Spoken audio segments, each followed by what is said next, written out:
Petit Jornal. Inteligência e irreverência em doses diárias.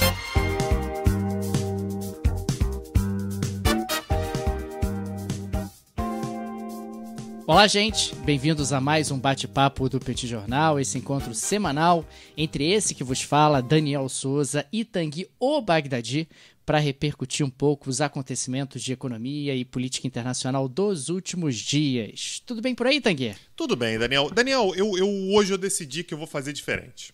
Eu acho que a gente tem que ter capacidade de mudar, a gente tem que ter capacidade... Mas você não combina, cara, é ruim isso. Não vou combinar nada, mas na verdade é em seu benefício, tá?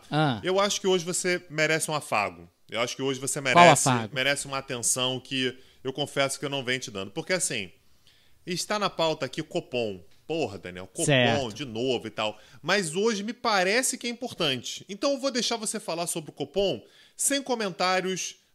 jocosos, nem maldosos, nem nada disso. Eu queria que você me explicasse o que está acontecendo. A gente voltou para 1999, Daniel?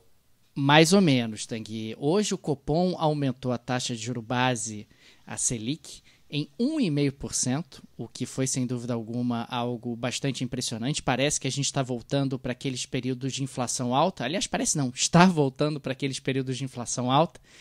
E me parece importante também destacar que antes do furo no teto de gastos que aconteceu na semana passada, a expectativa de alta no Copom dessa semana era de 1%. E com o furo no teto de gastos, a alta do Copom passou a ser 1,5%. A explicação para isso não é difícil. O governo brasileiro ficou sem baliza, porque não é só o furo no teto de gastos, você passou a não colocar nada no lugar dele, criou-se um ambiente, uma sensação no Brasil de vale tudo. Então agora já tem no Congresso gente querendo mais emendas para os parlamentares, gente querendo turbinar o fundo eleitoral, e como não tem mais a baliza do teto de gastos, você perde a previsibilidade fiscal, e perdendo a previsibilidade fiscal, você acaba tendo uma maior incerteza diante da sustentabilidade da dívida pública brasileira. O Copom aumenta a taxa de juros, até porque agora há uma pressão adicional sobre a inflação vindo da área fiscal, e também para tentar conter um pouco a escalada da moeda americana. Lembrando, a gente falou até sobre isso no bate-papo extra, que foi gravado na última segunda-feira, quando você perde a baliza fiscal, você perde a capacidade de precificar juros. Perdendo a capacidade de precificar juros, você perde a capacidade de precificar câmbio.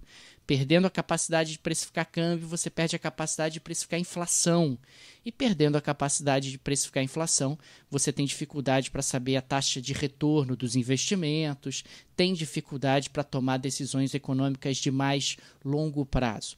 Não por acaso, essa semana o Banco Itaú reviu aí a sua previsão de crescimento para 2022 e agora essa previsão é de uma retração do PIB brasileiro em 0,5%, resultado aí dessa desorganização que a gente está vivendo na economia brasileira. A alta do Copom é uma resposta do Banco Central a essa desorganização para tentar conter a inflação, para tentar conter a alta da moeda americana e dar, de certa forma, um freio de arrumação na economia brasileira. Agora, isso tem impacto em termos de crescimento, tem impacto em termos de emprego, acaba tendo efeitos colaterais que estão longe de ser confortáveis para a economia brasileira nesse momento.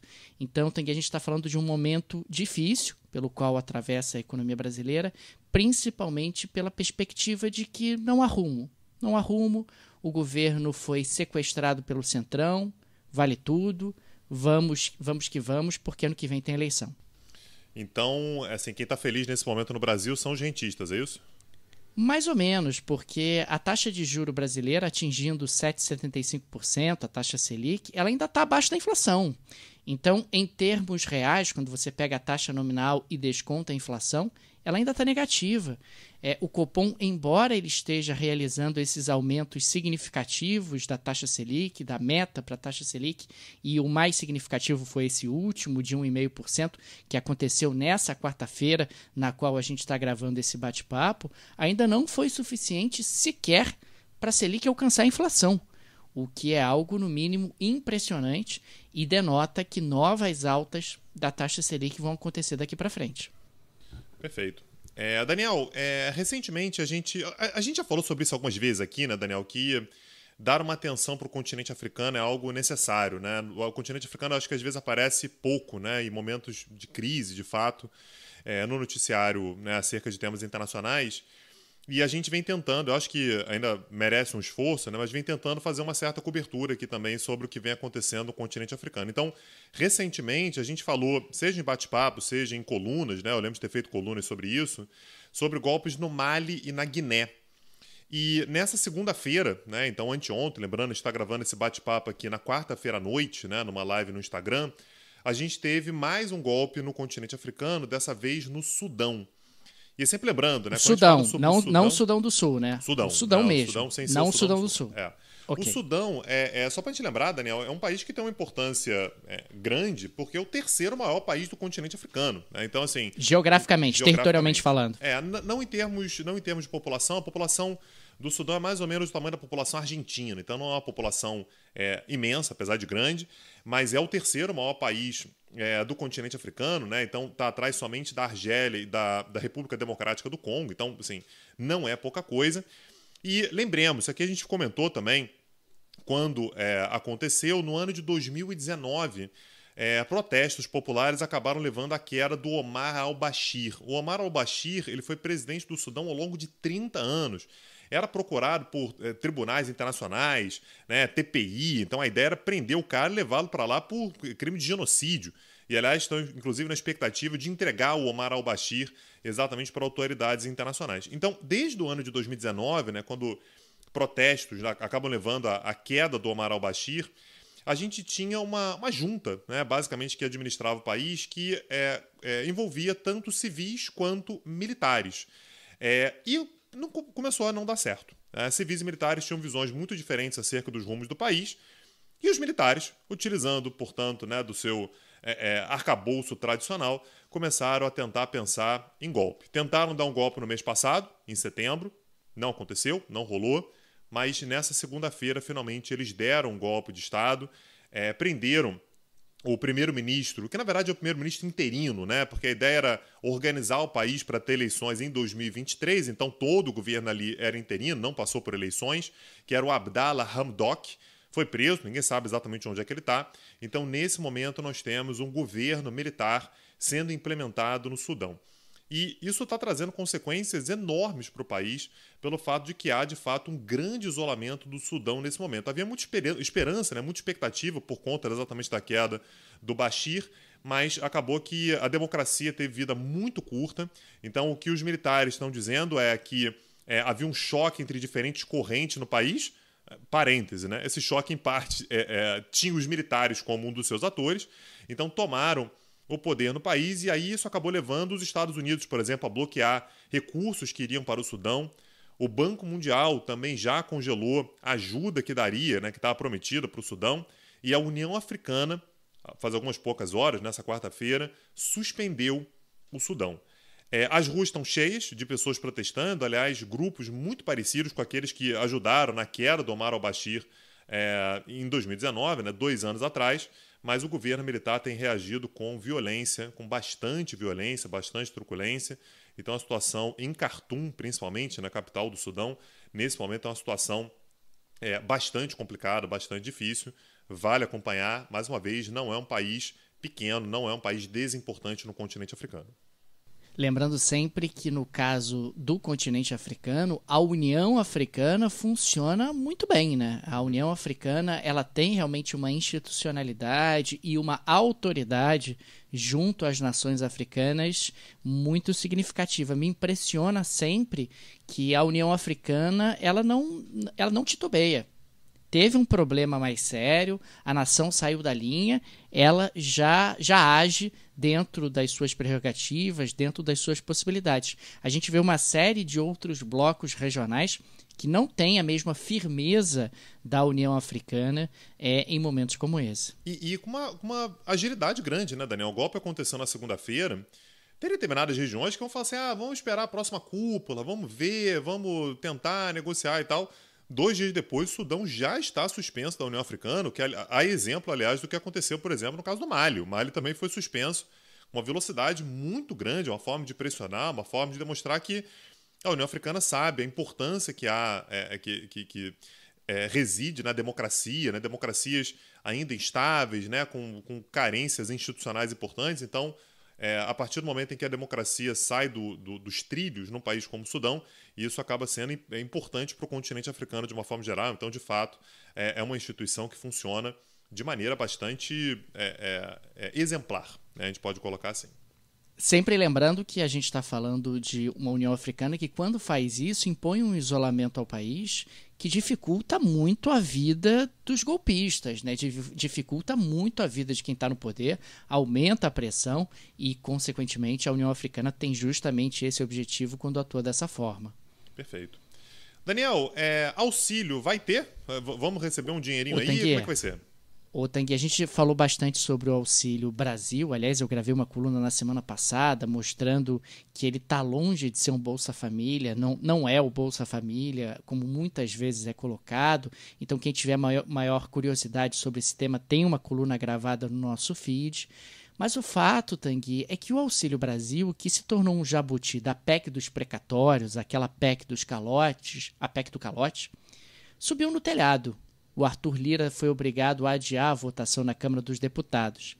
Aparentemente, a oposição e o centro no Brasil, quer dizer, os partidos de centro e também os partidos de esquerda, fizeram as contas e viram que, peraí, a gente está liberando com essa PEC dos precatórios e também com a abertura no teto para o auxílio, o waiver no auxílio, a gente está liberando uma quantidade de recursos para o governo muito grande. A gente está falando de 80, talvez 90 bilhões de reais em ano de eleição. O que o Bolsonaro vai fazer com esse dinheiro? Ele não contou para a gente o que ele vai fazer com esse dinheiro. E mais do que isso, para um auxílio que tem caráter transitório, um auxílio que está desmontando o programa social anterior. Quer dizer, parece que a oposição caiu em si e percebeu que estava colocando a azeitona na empada do Bolsonaro justamente no ano de 2022, turbinando o orçamento do governo para conseguir apoio político, para conseguir implementar obras, para conseguir, enfim, tocar os projetos que tivesse. E está subindo no telhado, quer dizer, está crescendo a resistência na Câmara dos Deputados e no Senado Federal à aprovação dessa PEC dos precatórios e também o Auxílio Brasil, que acaba sendo um jabuti na PEC dos precatórios.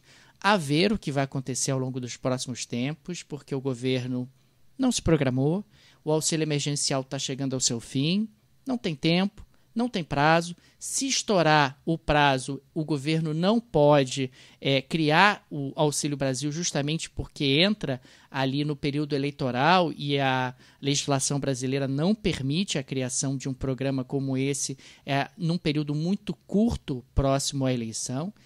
E tudo sugere que a coisa vai complicar, Tanguy, que não vai ser aquele passeio no parque que o governo estava esperando. Seu Paulo Guedes parece que vai ter problemas aí. Não sei se a negociação vai ter que ser refeita, porque eu te disse, Paulo Guedes falou que dessa vez, diferente das outras, se colocarem mais coisas lá no fura-teto, ele vai embora, hein? Dessa vez ele vai embora, prometeu que dessa vez não passa. Ô Daniel, tem uma variável econômica que no Brasil a gente tem que levar em consideração o tempo todo, né? Que é a autoestima desse senhor, né? O tal do Paulo Guedes. Ele tem uma autoestima que, assim, o mercado flutua de acordo com o nível de autoestima do homem, porque ele deu uma entrevista esses dias agora que foi um negócio inacreditável. O Brasil foi um dos que menos caiu, o Brasil vai crescer 5%. Eu juro que eu me senti num tigre asiático na década de 90. Eu falei, não é possível, talvez eu não esteja no mesmo país desse senhor, né? Então, o que acontece, assim? Ele tem que procurar um terapeuta? Talvez seja um terapeuta, seja algo adequado. E essa semana aconteceu algo maravilhoso. Vazou para a imprensa as declarações que ele fez em relação ao ministro astronauta. Chamou ele de burro, Tanguy. Falou, esse ministro astronauta é burro. E disse também, eu não sei o que eu estou fazendo aqui, sugerindo que ele estaria cercado de burros dentro do governo. E rolou aquele constrangimento, pessoal, ô Paulo Guedes, a gente realmente não sabe o que você está fazendo aqui, porque você já não manda mais nada. O Centrão já capturou o orçamento, você está aí fazendo as suas palestras. E a gente também gostaria de saber o que você está fazendo aqui. Então, isso me parece claramente um sinal de isolamento absoluto, né? Você está sozinho dentro do governo, você já não tem amigos, e aí você começa a se sentir meio meio cabisbaixo. Sabe aquela pessoa, Tanguy, que tá no recreio e que fica comendo a merenda dela sozinha? A merenda cara, merenda cara. Merenda cara, merenda cara. A melhor merenda que tem no pátio inteiro. Isso. E o pessoal pede, ele fala, não dou. Não posso dar, e aí, mas o pessoal, quando pede, o que essa pessoa faz? Fala mal dos outros, tá vendo? Porque na minha turma só tem gente picareta, gente pilantra, entendeu? E o pessoal pedindo a merenda dele. Pedindo, pô, me dá uma merenda aí, merenda cara que você tá aí. Enfim, sei lá, tô achando que o Paulo Guedes tá com uma autoestima realmente turbinada. Ele disse essa semana que ele tava se afogando, porra, que o Bolsonaro foi lá e abraçou ele, que o Bolsonaro foi lá e salvou ele. Enfim, vamos ver o que vai acontecer, mas a verdade é que parece que não vai ser da maneira como o governo estava prevendo. Beleza. Ô, Daniel, eu tava preocupado, olhando para a pauta aqui, de repente aparecer aqui na pauta um país organizado, e ter que falar de um Canadá, falar de uma Alemanha. Mas eu vi, Daniel, que uma palavra, ela como é que eu vou dizer isso? Ela aqueceu o meu coração. Qual? Por quê, Daniel? O governo em Portugal tá com as horas contadas, né? Não vai durar muito mais tempo. E o governo português, ele teve uma alcunha, né, ao longo dos últimos anos, né, desde 2019, que é um negócio que fala com o coração do brasileiro, né, que era a geringonça, né? Pelo fato de que o senhor, né, o primeiro-ministro, o senhor António Costa, ele era do Partido Socialista, e ele governou com um arranjo ali que era geringonça. Pela ordem. Diga. É Antônio. Tem um acento. Antônio Costa. Por favor. Feita a correção, segue aí. Então. Antônio Costa, desculpa pela falta de habilidade no português. Ele governava com um negócio chamado geringonça, Daniel, pelo fato de que ele era do Partido Socialista. E é um negócio estranhíssimo, é um negócio que no Brasil seria perfeitamente possível. Ele governa com o apoio de 2 governos de esquerda que não fazem parte do governo. Tipo, eu te apoio, mas veja bem, eu não faço parte do governo aqui. E esses 2 governos de esquerda, né, o Partido Comunista... Dois partidos, né? O Bloco de Esquerda e o Partido Comunista Português. Então, 2 grupos, né? 2 partidos na prática, né? De esquerda, deram uma lambada nele. Ele não conseguiu aprovar o orçamento.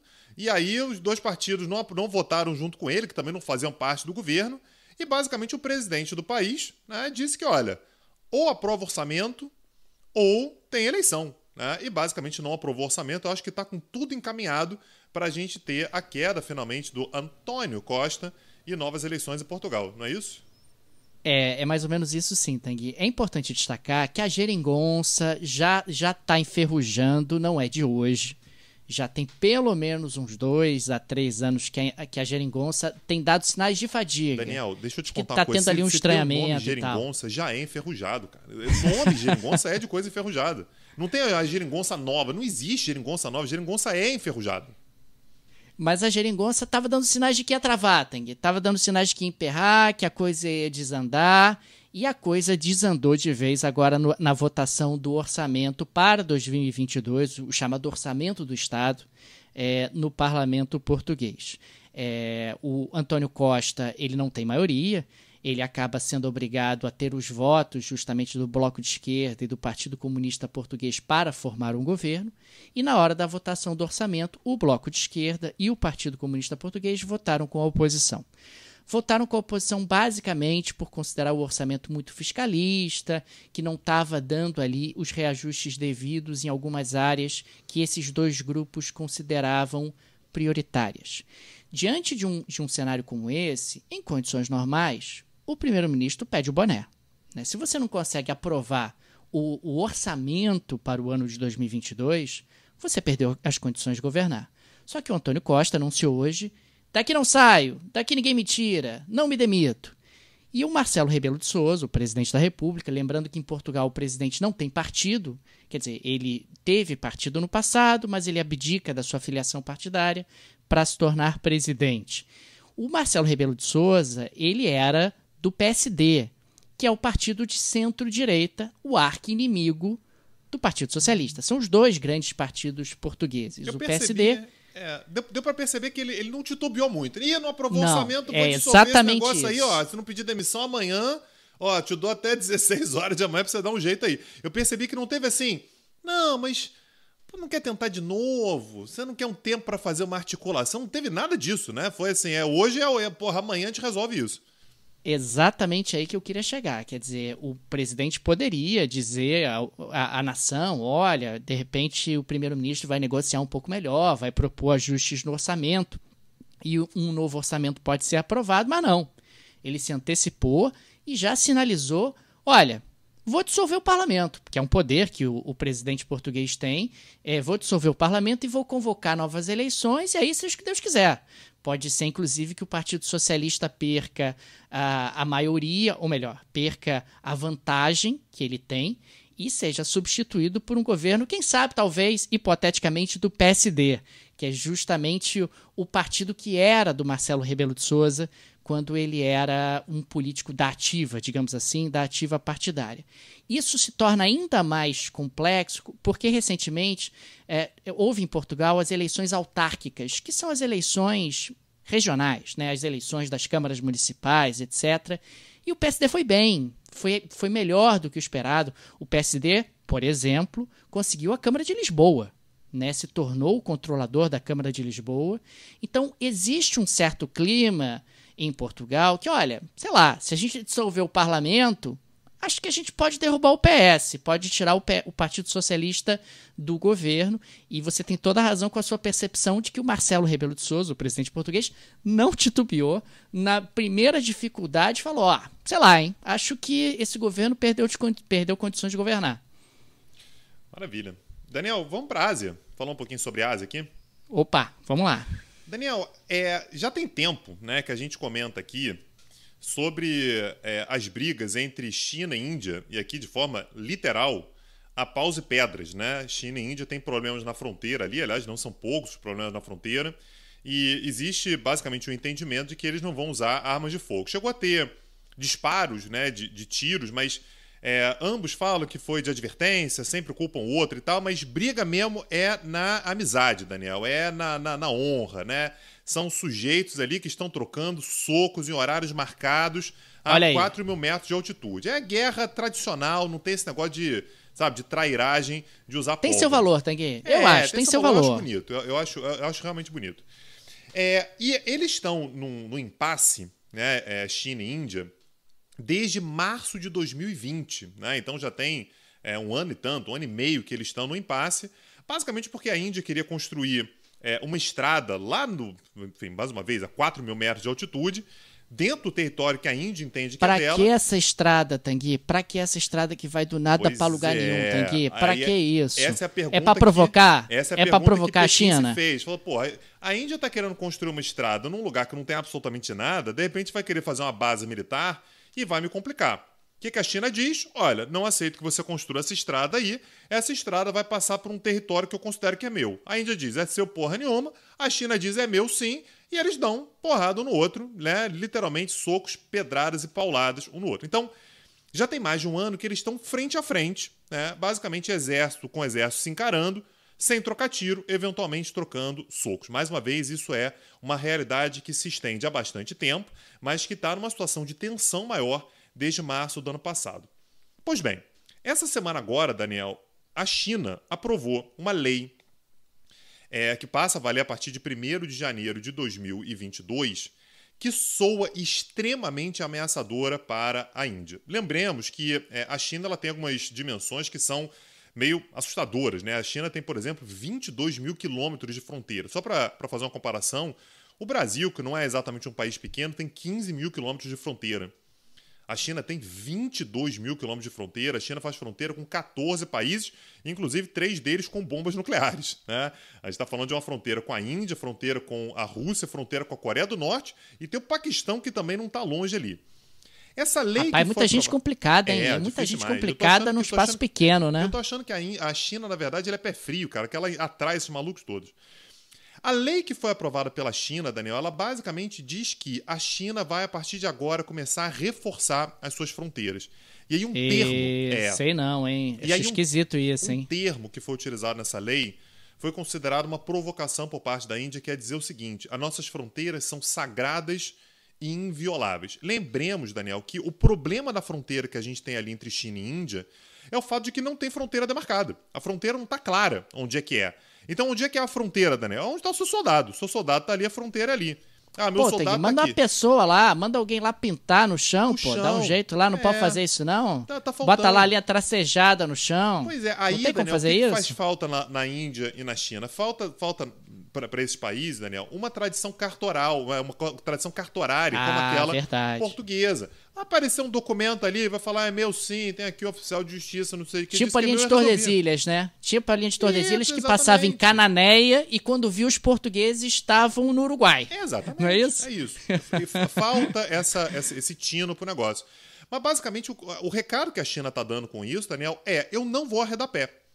Os meus soldados estão aqui e eu não vou dar um passo para trás. E, assim, isso obviamente é uma provocação de alto nível, porque no momento que a China diz isso, o que ela está dizendo não vou fazer concessão. E a Índia, obviamente, também se sente numa posição de não fazer concessão absolutamente nenhuma. Então é basicamente a China tentando falar mais grosso para cima da Índia, o que obviamente vai fazer com que a própria Índia também reafirme sua posição. Eu acho que a gente vai passar ainda um bom tempo nesse impasse entre os dois países, sobretudo porque o diálogo não é exatamente algo simples para esses dois países. Então, a ver, de novo, gente, a gente está falando sobre uma briga que parece absolutamente provincial, lá 4 mil metros de altitude, 5 mil metros de altitude, mas são duas potências militares e duas potências econômicas e nucleares. Então, de fato para se manter de olho. Lembrando que o Quad está ativo, hein, Tanguy? O Quad está que tá, hein? Aquele grupo do quadrilátero, né? Estados Unidos, Índia, Japão e Austrália, que é basicamente o grupo Nós Odiamos a China. Isso. É o grupo do Nós Odiamos a China, embora eles não digam isso. Imagina, estamos aqui querendo cooperar, né? Porque somos amigos, temos aqui uma relação bacana, mas somos a favor da democracia. Aí começa a mandar um monte de indiretas para a China, né?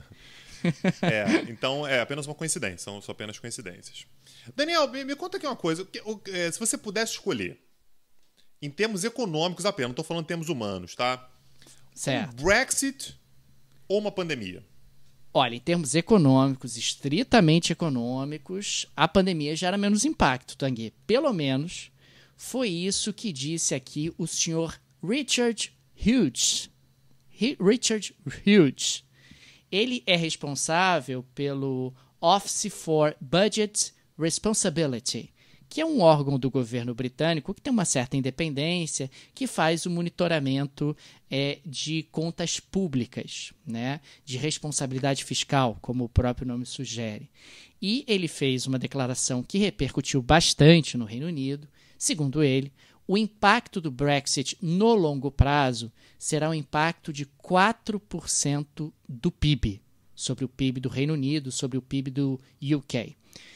Já a pandemia vai, no máximo, atingir 2%. A conclusão é muito óbvia. Ele está dizendo que o impacto do Brexit sobre o Reino Unido, sobre a economia do Reino Unido, é bem maior do que a maior pandemia do século. Ele diz isso dentro de um contexto bastante delicado na economia do Reino Unido, onde há problemas de desabastecimento e a inflação anualizada está atingindo a casa de 5%, o que para o padrão do Reino Unido é um negócio assim elevadíssimo, altíssimo. Basta lembrar que a meta de inflação no Reino Unido é de 2% e a inflação está girando na casa de 5%. Portanto, Tanguy, o Brexit ainda é um prato amargo para os britânicos. Tem muita gente reclamando, chiando, e isso está gerando desgaste para o Boris Johnson. Lembrando que o Boris Johnson foi o capitão do Brexit, né? Inclusive se capitalizou politicamente defendendo a saída do Reino Unido da União Europeia. Essa era a discussão que existia no Reino Unido durante o debate sobre o Brexit, né? Sair da União Europeia pode dar uma sensação muito positiva de liberdade no curto prazo, mas os efeitos são de longo prazo, né? O projeto da integração europeia é um projeto de longo prazo. Ninguém se integra da maneira como a União Europeia fez para gozar dos benefícios ao longo de 10 anos. É um projeto de 50 anos, de 60 anos, de 100 anos. Sei lá quantos anos vai durar a União Europeia, não dá para saber também, porque as coisas mudam muito rapidamente. Mas o impacto, né, do Brexit ele é de fato de longo prazo. E aí, assim, a brincadeira que a gente fez aqui é uma Covid ou um Brexit, mas na real, Daniel, são os dois, né? É a Covid e o Brexit. Mais o Brexit. Então, são dois problemas gravíssimos somados. Lembrando, mas não sabia que ia ter Covid, não sabia que ia ter pandemia. Mas a União Europeia ela é exatamente uma proteção ou uma busca pelo enfrentamento comum de desafios coletivos. Então, a partir do momento que você tem um desafio desse tamanho e você busca enfrentá-los coletivamente, obviamente que a solução vai ser melhor. Não estou nem falando da parte sanitária. A parte sanitária realmente ela foi mais desconjuntada, basicamente porque não existe uma unificação dentro da União Europeia acerca de regras sanitárias. Mas a gente está falando sobre o enfrentamento da questão do ponto de vista econômico e político. Né? O fato é que os países da União Europeia terão um conforto maior nessa retomada do que o Reino Unido, que ainda está dependendo da construção daquela rede, que foi a promessa do Brexit. Olha, a gente vai sair da União Europeia, vai assinar acordo com todo mundo, só que assinar acordo com todo mundo em situações normais já era difícil. Assinar acordo com todo mundo no momento de pandemia é pior ainda. Está todo mundo tentando se reestruturar, o protecionismo deve ter aí um repique, deve aumentar o protecionismo, diminuir o comércio internacional. Então o Reino Unido ele vai ter, na verdade, uma pandemia e um Brexit somados. E basicamente a pergunta que a gente está se fazendo é qual desses dois problemas vai trazer um impacto maior. E não duvido realmente que o Brexit ele seja um impacto bem maior, exatamente porque é um impacto de médio e longo prazo. Diminui investimentos, diminui fluxo de comércio, diminui oportunidades de negócios. Nem é tão difícil assim você observar os impactos econômicos na prática ou exemplificar impactos econômicos sobre a economia do Reino Unido. Maravilha. Daniel, vamos deixar aquele tradicionalíssimo agradecimento aos nossos apoiadores, pessoal que chega junto com a gente. Lembrando, a gente fala isso aqui toda semana porque é verdade. Fazer o Petit Jornal dá muito trabalho. Pesquisa, edição, gravação, pauta, né? Então realmente é um trabalho enorme. A equipe somos eu, o Daniel, tem eu, aí o Daniel também, e tem eu, e tem o Daniel. A equipe, é isso. A equipe somos nós, né? Então, pessoal que apoia a gente dá um valor assim, enorme pelo fato de que é realmente muito valioso. A gente não tem patrocinador, a gente não tem uma grande empresa por trás, não tem nada disso. Nos orgulha muito, aliás, quando a gente se vê comparado, às vezes, a podcast que tem produtora, que tem investimento e tal. A gente não tem nada disso. Conglomerados por trás, né? A gente depende, de fato, do seu apoio. Então, quando você nos apoia, é algo que a gente recebe de coração muito aberto. Então, se você quiser se tornar nosso apoiador também, acessa lá o nosso site www.petijornal.com.br. Tem uma abinha lá, apoie o Petit. Se você já é apoiador, todo o nosso agradecimento, a gente só consegue fazer isso aqui por causa de você. E você pode se tornar apoiador, inclusive, lá na Aurelo, né, Daniel? A Aurelo é a plataforma que valoriza os produtores de conteúdo. É a única plataforma do Brasil que remunera os produtores de conteúdo a partir do momento em que as pessoas nos ouvem por lá. Então, nos ouçam pela Aurelo, ouçam outros produtores de conteúdo pela Aurelo e você pode se tornar apoiador também pela Aurelo.